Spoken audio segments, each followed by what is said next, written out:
she said to me, the law's too black and white for you. You see far too many shades of grey.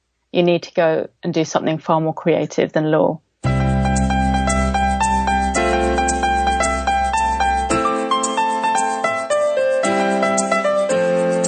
Welcome to the Embracing Intensity podcast, brought to you from Quinn Mountain Retreat in the Columbia River Gorge. I'll be sharing interviews with powerful, gifted, creative, and sensitive women who use their fire without getting burned or burned out, and went from toning themselves down and tuning themselves out to listening to themselves and using their intensity for creative, personal, and professional freedom of expression. My name is Aurora Remember Holtzman. After years of feeling too much, too intense, too sensitive, too emotional, too scattered, and too exhausted, I finally realized that intensity, in the form of excitability, is the source of my greatest power. Now, instead of beating myself up about not measuring up to my own self-imposed standards, I'm on a mission to help people embrace their intensity and use their fire without getting burned through events at Quinn Mountain Retreat, coaching, and other tools that help break the stress cycle, balance energy, and promote confidence in your own awesomeness.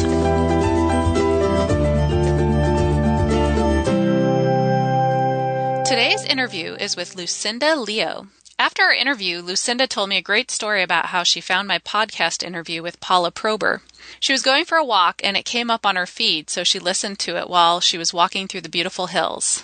Shortly after she heard it, I popped up in her co-led Facebook group called Powerwood for parents of excitable children. So it was a crazy coincidence. She'd just come up on my radar as well through a blog post she wrote on overexcitability. I don't know how it took me so long to find Lucinda's blog. After all, she writes specifically about overexcitability. One of the things I love about getting to talk to people around the world is learning how intensities play out in different cultural contexts. I found it interesting to note that in the UK, the word gifted is generally avoided, even more so than here in the US. I found since I started this podcast that I feel more and more like I'm coming out of the closet as gifted, even though I never hit it. I also avoided the term in the beginning of my blogging days because I wasn't sure if gifted women I worked with would actually know that they were gifted or identify themselves that way. If you're ready to come out and share your own gifts with the world, but could use some extra support along the way, feel free to contact me through my website with any questions or thoughts, or even schedule a free Connect with Your Power strategy call. Enjoy! Welcome to Embracing Intensity. Today we have Lucinda Leo, who is a cognitive hypnotherapist and homeschooling mom of 2 in the UK. After years of trying to find out what was going on with her sensitive and intense son, she finally found her answers at a workshop about overexcitabilities. At that workshop, she discovered that not only did her son have overexcitabilities, but that she had them too. After years of being told to stop being so intense or toughen up, she finally felt understood and validated. Lucinda is now passionate about supporting other parents of intense and sensitive children. She writes a blog about living positively with intensity and sensitivity at www.laughlovelearn.co.uk. Welcome, Lucinda. Thank you. It's so great to have you. Why don't you share a little bit about yourself and let us know what you are intensely passionate about? I'm a former lawyer, as you say, turned cognitive hypnotherapist. I retrained in hypnotherapy after I had my son because I used hypnotherapy to have him. And I found myself gravitating towards parents who wanted to enjoy raising their kids more. And I found that my favorite sort of clients were the ones that were as passionate and intense and sensitive as me. It's only in retrospect that I can see that, but looking back, it was clearly a pattern with the clients that I really connected with the most. So I saw clients for a few years, but then when my son was 5, it was clear that school wasn't working out for him. So I took him out and began homeschooling. And as I said, he's very sensitive, and I spent years trying to figure out what was going on. Why was he not like other kids? Why could he not go on a play date for more than 15 minutes without having a meltdown? Why was he so bothered by things that just passed other kids by? And I went to so many different people trying to figure out what was going on with him, at least 4 or 5 different professionals. And each one gave us a little bit of the puzzle, a little bit of the picture. So he was diagnosed with sensory processing issues, for instance, and he had a year of occupational therapy, but it made no difference. And also it just didn't answer some of the other stuff that was going on with him. And for example, once I saw him playing on a football course with some of the other kids from the practice, and he just wasn't like them. And I said to one of the therapists, you know, I was really upset, as happens frequently when you have a kid like this and you don't know what's going on. So in tears, I just said to her, what can I do? And she just looked at me and said, have you thought about seeing a pediatrician? Because, you know, it could be that medication will help him to not miss that narrow window when he can learn socialization skills. And I knew that he just wasn't probably ADHD. I didn't know for sure because you never do, but my instinct as a mom was that he didn't. And then other people told us that maybe he had, you know, he might be close to being on the autistic spectrum because he was very sensitive. And they were all seeing him at different points of his behavior. And as I say, there just wasn't a big picture that made sense. And then when he was 9, I saw a flyer for a parenting workshop, and I've got it here, so I'll read it out. It says on the cover, intense, sensitive, over-anxious, easily overwhelmed, reacts out of proportion, puzzled or worried about your child or teenager. And I said to my husband, oh, that's our son. It really was so spot on. So I signed up for the workshop, and well, it was just, you know, utterly life-changing, and not just because it provided all the answers about my son, but I realized that not only does he have these excitabilities, but that I do as well.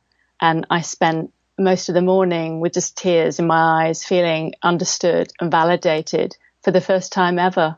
So that's a long answer to your question. Mm-hmm.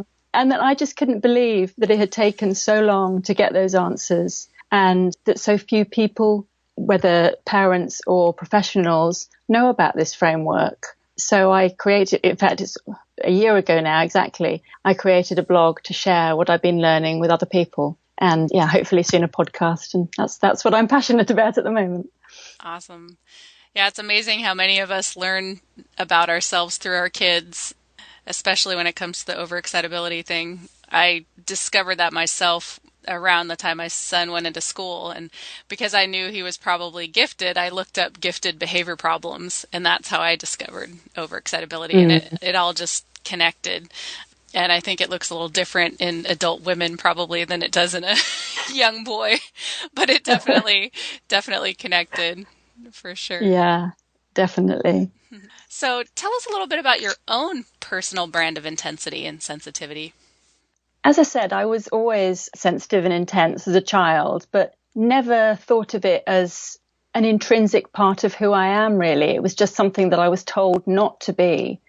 And I think I became very disconnected with that from an early age because my mum was very young and unsupported and couldn't cope when I was born. And so I went to live with relatives when I was 2 for about a year. And I think that experience just made me use my emotional awareness to become what other people wanted me to be. And that turned out to be a good girl who did what she was told and did well at school. And yeah, intensity and sensitivity was just something that I was supposed not to be. And that led me to a career in law that was deeply unsatisfying. And there were signs, there were little things that should have alerted me. Like I remember when I was at law school, walking up, it was in this beautiful, beautiful grounds. And I remember one spring day walking up and seeing the daffodils and saying to my friends when I got there, did you see those daffodils on the way up? Oh, they were so glorious. And just, I was full of the beauty of this spring day. And I can remember my friend, they were friends, and I can remember them turning around and looking at me like I was crazy. And I kind of thought, oh, there's something wrong with me. But looking back, it wasn't. It was just that I was in the wrong place. And so I carried on with the law for a few years and found my tribe a bit more and felt more able to be the unique person that I am with my hypnotherapy friends and acquaintances. But again, when I had my kids, it was back to that trying to fit in with the local school mums. And it wasn't really until, despite doing lots and lots of personal development over the years, which has been incredibly helpful in building a fulfilling life, but it wasn't until discovering about the excitabilities, thanks to that workshop, that I really began to embrace who I am and sort of owned up to myself as being gifted. And yeah, it's been amazing, but no regrets because everything's brought me to where I am now. Yeah. And how old's your son now? My son is 11. And my daughter is also very intense. And she's older? Yeah, she's 13. She's amazingly intense. And I'm so grateful that I am able to pass on to her everything that I've learned about intensity. Of course, she is completely her own person, but I think that understanding about OEs has really helped her to accept herself and to learn to manage her intensity in ways that I never was able to. Yeah, I think that's so important when I look at a lot of people in groups who tend to be either gifted or excitable or that sort of thing. I feel like that acceptance from your parents is probably the number one thing that builds resiliency as an adult. When you look at people who felt truly accepted by their parents, and that no matter what other quirks they might have or instability or intense situations, when your parent can accept you for who you are, I think that's a really solid foundation as an adult. Yeah, absolutely. I agree.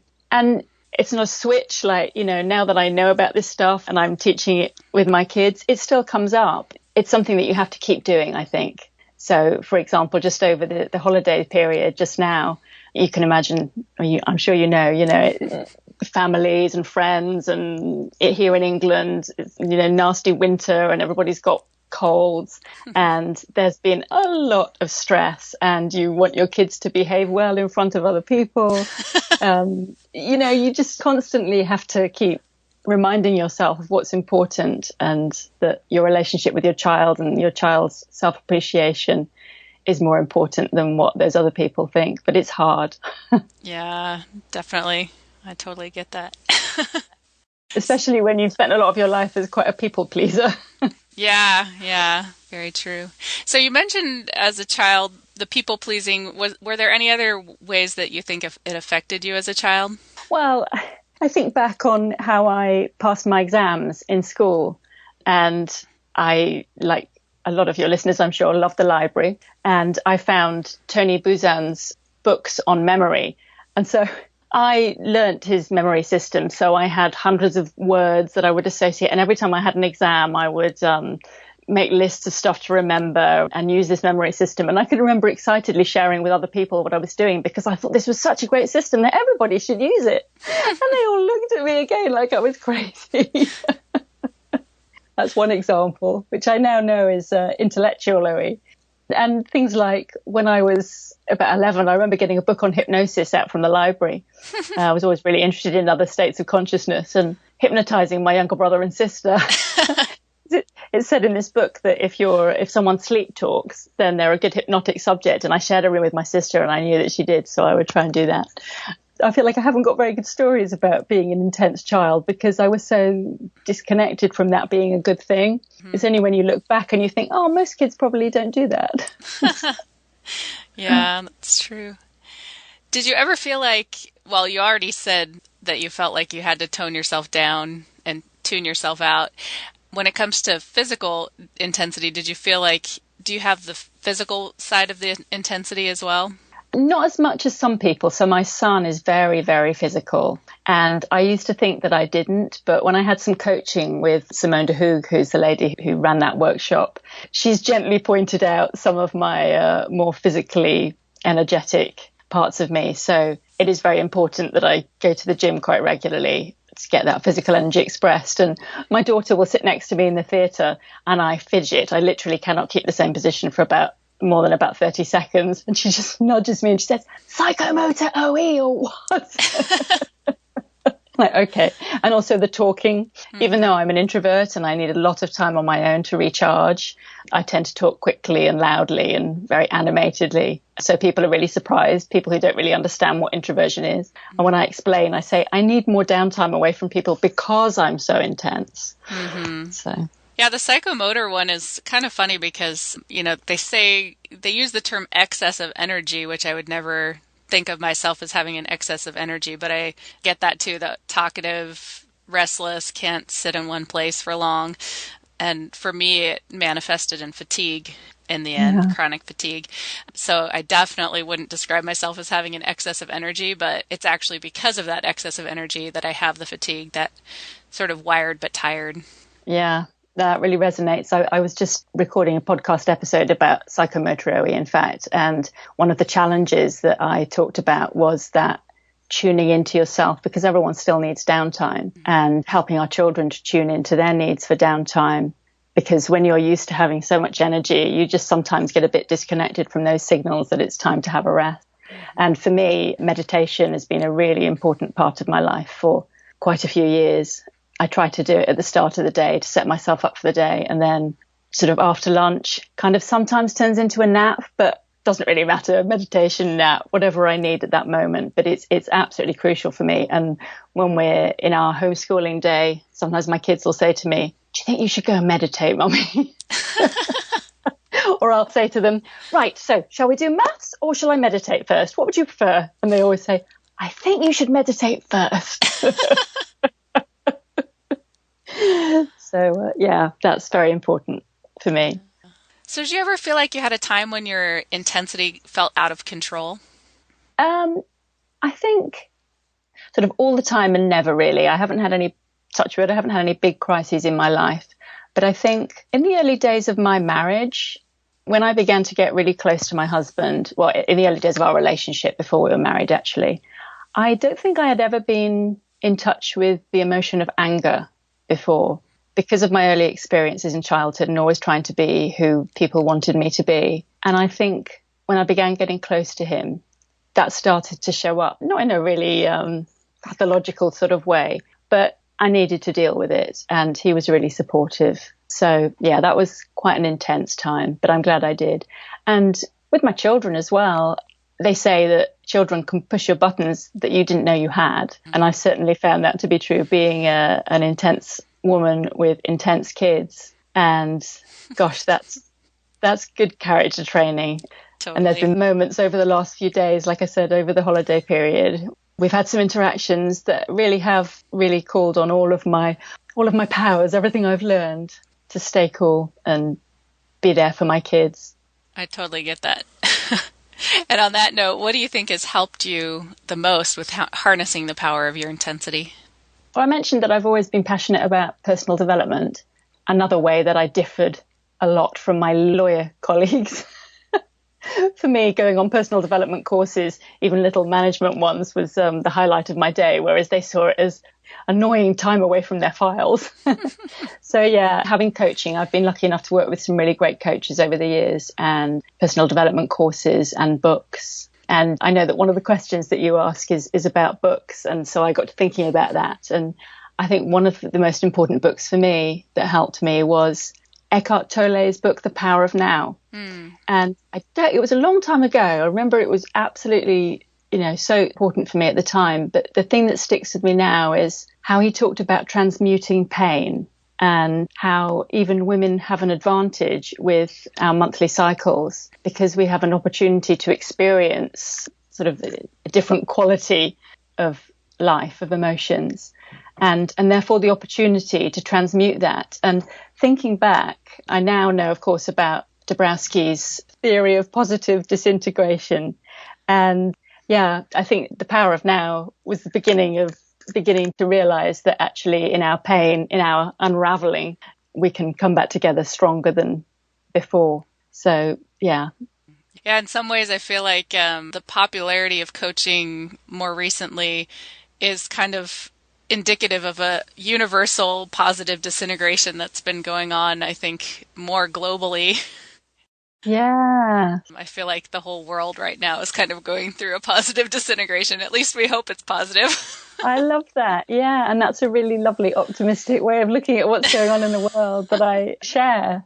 Absolutely. Yes. So what's the best advice that you think anyone ever gave you? Nothing particularly comes to mind for that one, because there's been so many great pieces of advice given to me through coaching and that sort of thing. But when I was in my mid-20s, I saw a careers counsellor when I was unhappy in my legal career. And she said to me, "The law's too black and white for you. You see far too many shades of grey. You need to go and do something far more creative than law." So that was a really great piece of advice that helped make me feel more positive about moving away, and has ultimately led to me doing something way more fulfilling. And something else that I wrote down. not a piece of advice to me personally, but what Steve Jobs said, great artists ship. Those words have really resonated with me since I heard of them, because I am one of these people who tends to plan and research and have great ideas. But you're not going to make a difference in the world unless you actually get out there and do something with them. So that's kind of become my mantra when I'm planning something is, right, get out there and ship it. Yeah, totally. We have so many things going on in our head at once. It's hard to get it out there and into the world. Yeah, absolutely. To focus on. So what do you think have been some personal habits that have helped you using your intensity in a positive way? Well, I've mentioned meditation. I think meditating every day has probably been the most beneficial habit. And having a philosophy of everything is always working out for me. It sounds so easy to say, and my husband does not share that philosophy. And he sometimes thinks that I live in la la land. But, it's worked for me, just believing that everything that happens is for a reason. And I say that before because I've lots of habits that engage more with a sort of intellectual side. I'm a time management junkie.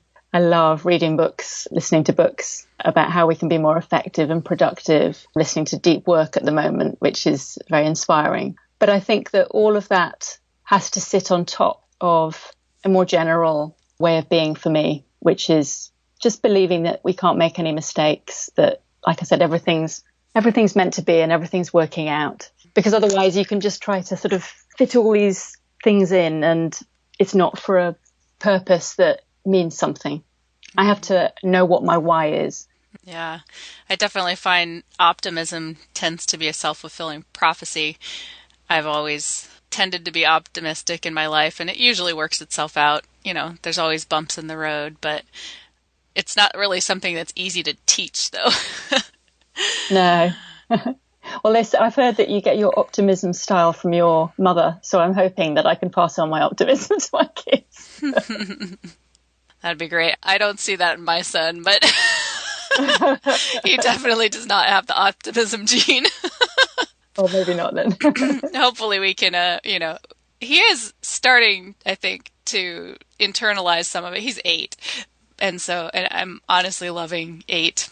It's the best age yet. I feel like he's starting to actually make connections and mature. Not all the time. He still has that, amygdala reaction overblown. Yeah.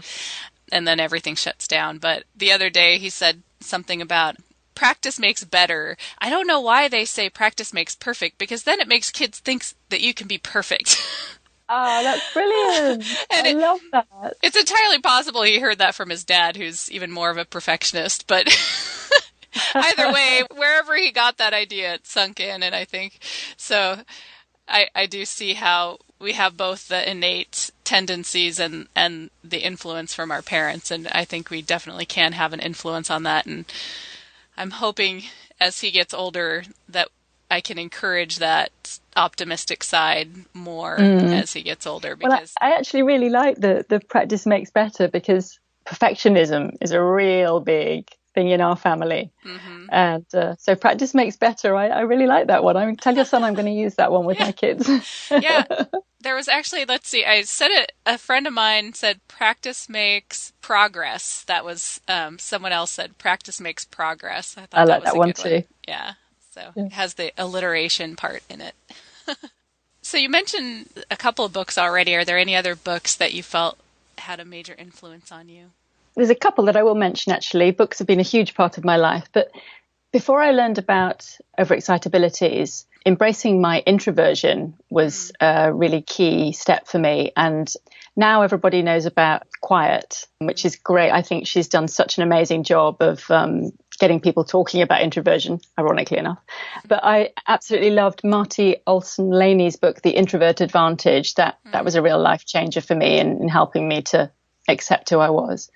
And also Paula Prober's Your Rainforest Mind this year has been, I know you've interviewed her, love Paula's work. That was absolutely wonderful to read that and just to feel so understood. And I've recommended that and bought that for so many people. And then recently, a final book that I'll mention has made a huge contribution to me in parenting is by Heather T. Forbes, and it's called Beyond Consequences, Logic and Control. And her work comes from working with and parenting children with a trauma history. But I'm finding it to be absolutely spot on for dealing with kids who have intensity and sensitivity. So I couldn't not mention that because it's been brilliant for me. Yeah, I found myself listening to several books in a row that overlapped with trauma work, and it was surprising how much overlap you see in that. I don't know if there's any connection there, but there's definitely overlap in the traits and characteristics. Yeah. It kind of makes sense, doesn't it, with the fight or flight response and the narrow window of stress tolerance. Yeah, one of the things I love about Paula's work is the approachable nature of her writing. I think a lot of books out there on giftedness tend to be so dry and academic, and I have a hard time slugging through some of it, but I love reading her work.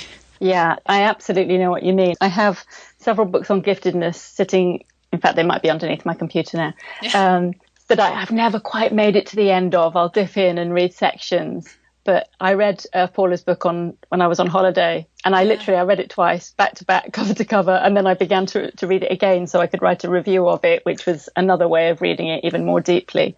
Yeah, she has an incredibly accessible style, which is brilliant. Awesome. So how do you help other people use their own fire?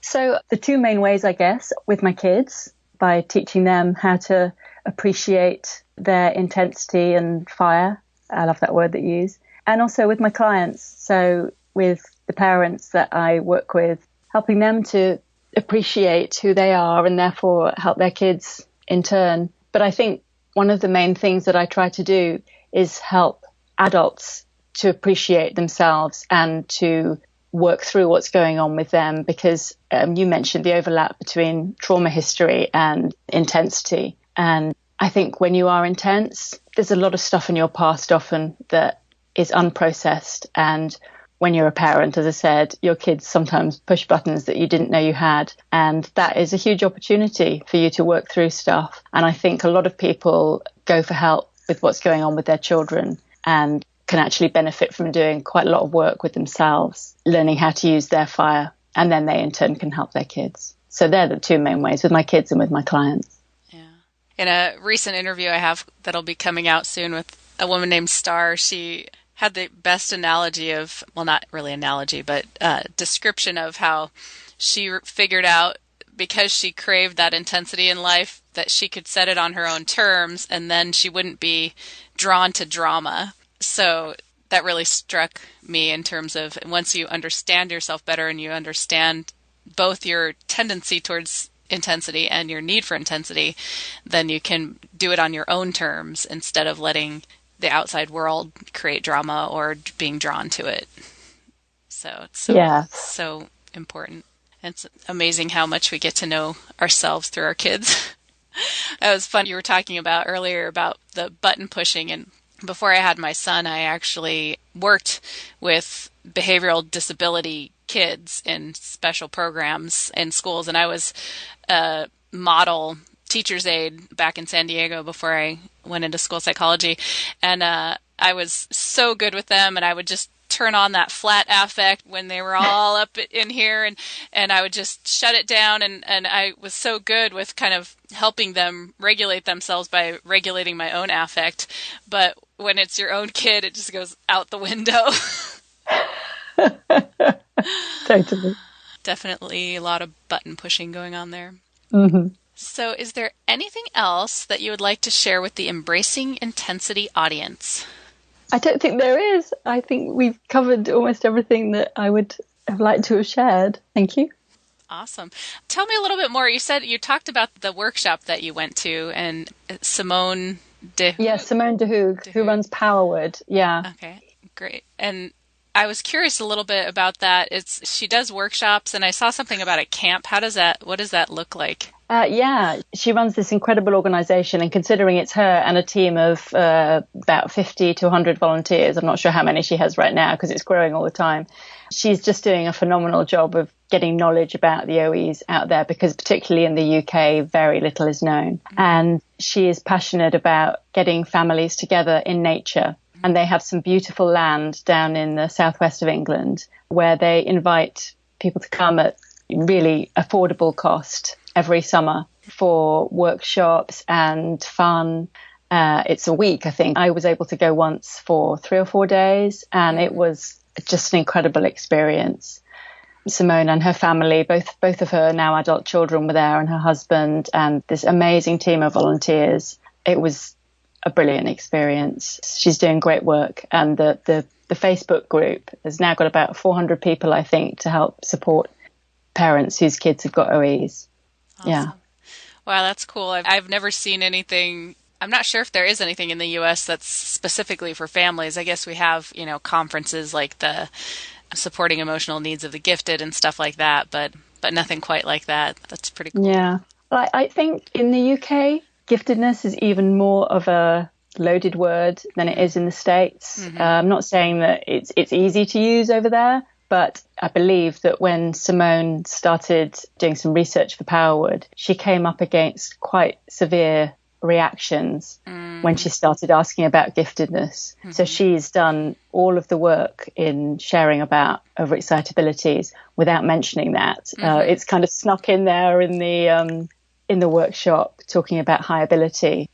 Yeah, it's so tricky because I found myself with doing the same thing, and I use excitability because people don't know the term overexcitability, and I don't like the implication that it's too much. And honestly, Dabrowski uses a variety of terms for it. It's all translated from Polish anyway, isn't Exactly. So overexcitability is just the one that's stuck in that community. So it's only been since I started the podcast that I really started using the gifted term, because I realized that that's where the need is when it comes to podcasting. And I'm excited to hear that you're going to start your podcast, because there's very little out there in the podcast world that's geared specifically towards that. And it's kind of funny because when you think about the podcast audience, it probably has a disproportionate number of people in that gifted community listening to podcasts, but there's not really anything out there specifically for that audience. So that's exciting. So it's tricky with these words, because and I talked about it with Simone as well, about using the word overexcitability and is there a better word? But of course it's out there, and so if people are searching for information about it, and again with giftedness, I didn't know for years that my son is clearly twice exceptional, but because giftedness is just not talked about in the UK, and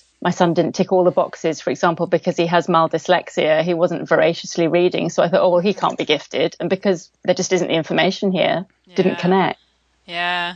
Well, it's such important work you're doing. Likewise. So you mentioned your website and your group. How can people find out more about you? Well, they can go to my blog, which is www.laughllovelearn.co.uk. And I also have a Facebook page, which is Laugh, Love, Learn UK. Thank you so much. Thank you so much for coming.